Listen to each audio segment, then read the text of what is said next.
mais c'est l'ancien joueur de l'Impact. Et qu'est-ce qu'il fait aujourd'hui? Donc, j'aimerais savoir, étant ancien joueur professionnel, comment le football t'a conduit dans le monde des conférences? Le foot, je pense, au niveau des statistiques, c'est encore plus difficile que l'entrepreneuriat parce que, en termes de pourcentage, il y a encore moins de personnes qui réussissent dans le foot à jouer pro que des entrepreneurs. Prends ton temps. Déjà, en même temps, ça me permettra de savoir quelle est la couleur préférée de Reda pour les filles. L'échec, c'est une opinion. C'est pas un fait, c'est juste une opinion. On vient d'assister là, présentement, à une conférence one-on-one avec Reda. C'est incroyable, parce que j'en profite. Ouais. J'en profite.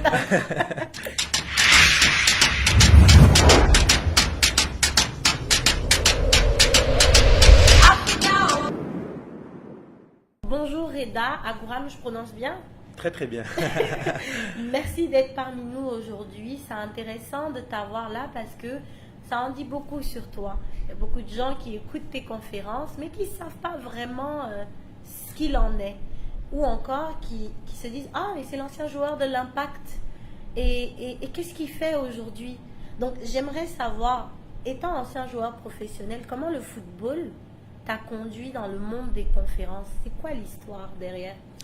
Je dirais que le football, ça a été ma première formation. Ça m'a donné beaucoup de choses. Ça m'a aidé à apprendre à cibler des objectifs. Ça m'a aidé à avoir confiance en moi. Ça m'a aidé dans beaucoup de choses dans ma vie. Et ce qui m'a amené vers les conférences, c'est que après avoir pris la décision d'arrêter, je me suis dit qu'il fallait que j'aide les gens à travers ce que j'ai vécu dans le foot. Parce que j'ai appris tellement de choses à travers les difficultés. Et je savais qu'il y avait d'autres personnes qui avaient ces mêmes difficultés-là. Donc, je pense naturellement ça s'est fait la transition vers les conférences. Ok, donc tu as commencé par jouer au foot. Ensuite tu t'es dit, ah ben c'est intéressant d'aller motiver les jeunes. Mais tu as commencé avec des jeunes sportifs, Ouais. Sportifs, pardon. Ouais, j'ai commencé avec des jeunes sportifs au primaire et après graduellement je suis allé vers les jeunes au secondaire et maintenant aussi des adultes. Ok, j'aimerais un peu approfondir sur ton histoire à toi. Est-ce que tu as essayé de t'éduquer dans le domaine, en fait, dans le domaine de tout ce qui est conférence? Est-ce que tu allais voir comment ça se passait? Oui, j'assistais pas mal à des conférences après avoir pris la décision d'arrêter de jouer au foot. C'était des conférences en lien beaucoup plus avec l'entrepreneuriat. Et quand j'ai commencé à m'intéresser un peu plus au fait de donner des conférences, j'ai pris des formations pour m'aider un peu dans ça. Et donc c'est ça, j'ai commencé à lire un peu plus de livres sur ça, m'informer sur Internet, regarder des vidéos sur YouTube pour comprendre un peu c'est quoi les subtilités de comment donner des conférences, comment avoir plus d'impact, comment toucher les gens, comment comprendre un peu plus leur réalité. Donc j'ai dû faire ça pour justement m'améliorer. Je suis encore en train de m'améliorer. Ça fait que 1 an que j'ai commencé, donc je suis encore en processus d'apprentissage tous les jours. Le programme avec qui je suis s'appelle Jouer Gagnant. Et il y a un système d'évaluation qui se fait. Donc à chaque fois que je fais des conférences, les personnes qui sont présentes font une évaluation sur ce que j'ai fait. Et donc après, j'ai un retour sur ça et je peux un peu modifier et m'adapter dépendamment de ce qui s'est passé. Okay. Est-ce que tu arrives aussi à voir, par exemple, quelle communauté tu touches? Parce que Nouveaux Entrepreneurs Africains, c'est aller à la recherche des entrepreneurs africains. Mais est-ce que tu te dis que ça sert à ta communauté aujourd'hui? Présentement, je suis un peu dans une phase où je touche à tout le monde. Donc, je ne regarde pas vraiment quelle communauté je cible. Je cible là où on demande un conférencier. Mais c'est sûr que, comme par exemple, il y a 3 semaines, j'étais au Salon du développement canado-maghrébin, où il y avait beaucoup d'entrepreneurs maghrébins, mais africains aussi. Okay. Donc, c'est sûr que dans le futur, c'est quelque chose que j'aimerais faire un peu plus.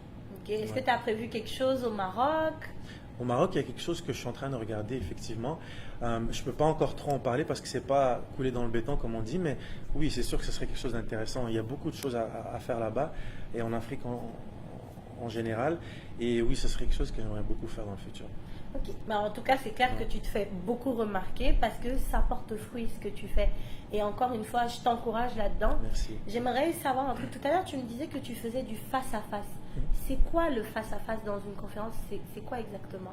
Le face-à-face, tu veux dire avec des one-on-one, comme on dit? One-on-one, pardon. Oui, ça peut arriver des fois quand je vois des entrepreneurs ou juste des personnes que je pense qu'il y aurait besoin d'un peu plus de conseils.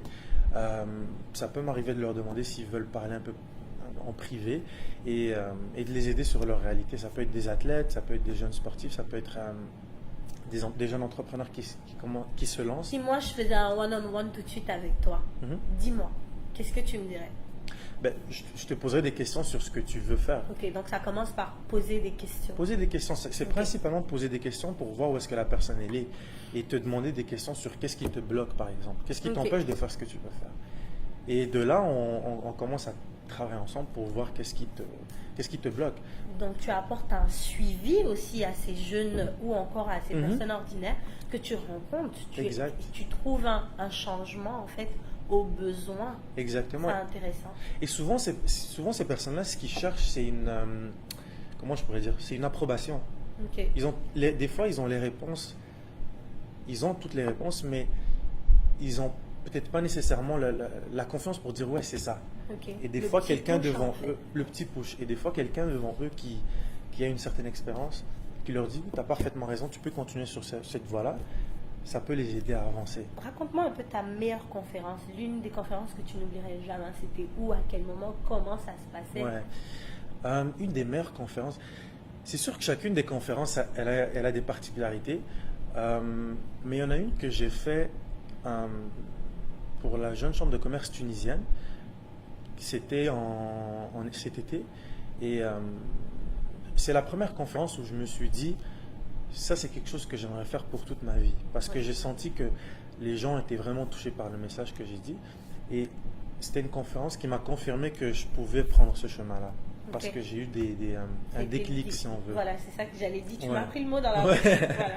Ça a été un déclic pour toi. Qui m'a confirmé. Quel conseil tu aimerais donner en tant qu'entrepreneur aujourd'hui aux jeunes qui veulent entreprendre, mais qui avaient cette idée au fond d'eux, mais qui ne savaient pas forcément comment développer cette idée? Je sais que c'est quelque chose, désolé, que tu fais tout le temps, tu motives les gens et tout, mais là, il n'y a personne. Ouais. Et c'est pas moi que tu motives. Il y a des gens, je vois, il y a des gens cachés derrière la caméra, mais ce serait de se lancer, de se lancer et de ne pas avoir d'attachement envers le résultat, de ne pas se dire ok, c'est quoi le résultat que je vais avoir si je fais ça. C'est juste de se lancer et de se mettre dans une mentalité d'apprentissage et de s'adapter à chaque fois. De ne pas avoir peur des échecs. Pas avoir peur des échecs, parce que ça c'est une des choses qui empêche la majorité des personnes de se lancer. C'est peur d'échouer par rapport à nos parents, par rapport à nos amis, par rapport à notre entourage. Qu'est-ce qu'on va dire sur moi si ça ne marche pas? Et ce n'est pas des choses qui sont importantes. Toi, tu as eu des problèmes avec ton entourage? Est-ce qu'il y a eu un moment où ça t'a freiné dans tout ce que tu as pu accomplir? Heureusement, mon entourage, mes parents, mes amis, les gens proches de moi m'ont toujours soutenu dans mes projets. Donc, c'est pas quelque chose qui a été difficile pour moi. Mais par contre, je vois beaucoup de personnes qui ont cette difficulté-là parce qu'ils se disent si je fais ça et ça marche pas, si je fais ça et ça fonctionne pas. La vie des autres. Ouais, et secrètement, c'est la vie des autres qui les touche et qui les empêche d'avancer. Et ce que je leur dis, c'est que tu sais pas que ça va pas marcher. Donc, juste lance-toi, et ce qui est important, c'est ce que tu vas apprendre en te lançant. C'est pas le résultat, que ça marche ou que ça marche pas. Lance-toi et adapte-toi à chaque fois. Donc, juste vas-y, le processus de se lancer et de s'adapter va te rendre meilleur, va t'apprendre beaucoup de choses, et c'est ça qui est intéressant pour toi. Et si ça ne marche pas cette fois, ça va marcher la deuxième fois. Si c'est pas la deuxième fois, ça va être la troisième fois. Et je dis ça parce que dans mon parcours, le foot, je pense, au niveau des statistiques, c'est encore plus difficile que l'entrepreneuriat, parce que en termes de pourcentage, il y a encore moins de personnes qui réussissent dans le foot à jouer pro que des entrepreneurs. Et je pense que c'est un peu ça qui m'a aidé à me rendre compte que l'échec, c'est une opinion. C'est pas un fait, c'est juste une opinion. Oui. Donc c'est ça. Quand tu décides que ça l'est, en fait, ça l'est pour toi. Exactement. Je te remercie. Je ressors avec cette interview riche en informations sur ton histoire, mais aussi sur la valeur ajoutée que tu as apportée à nouveaux entrepreneurs africains. Donc vraiment, je te remercie, je remercie tout le monde. Et c'est pas fini, parce que j'ai un petit test de personnalité à te faire passer. Ça marche. C'est bon. Parmi ces cravates-là, laquelle t'attire le plus? Regarde, prends ton temps. Déjà, en même temps, ça me permettra de savoir quelle est la couleur préférée de Reda pour les filles. Et surtout, quel type de personne tu es? Comme tu disais tout à l'heure, discret. Donc, ça sera en fonction de la cravate que tu vas choisir. Je dirais une de ces 6-là. Donc, le bleu. Le bleu. C'est une couleur qui t'attire beaucoup. Exactement. Ok. Donc, parmi les 3. Je dirais celle-là. Ok. Ouais. Celle-là, effectivement, je trouve qu'elle fait quand même un peu. Elle fait discrète. Ouais. Vraiment, elle fait discrète. Elle est vraiment belle. Puis, je pense qu'elle te va bien. Ouais. Vraiment. Généralement, les couleurs foncées me vont bien. Ok. Ouais. Mais est-ce que tu l'associes avec un veston de la même couleur ou Non, quelque non, chose non. de plus sombre? J'aime bien casser les couleurs, donc je les mets. Celle-là, je la mettrais avec un veston.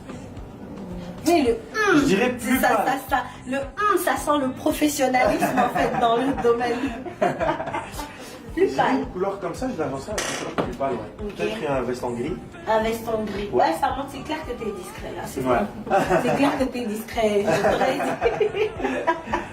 Ben, merci Reda. Moi je garde ces informations là, t'inquiète pas, je vais le mettre sur tous les réseaux. Reda, les Parfait. filles, il aime le bleu. Le bleu.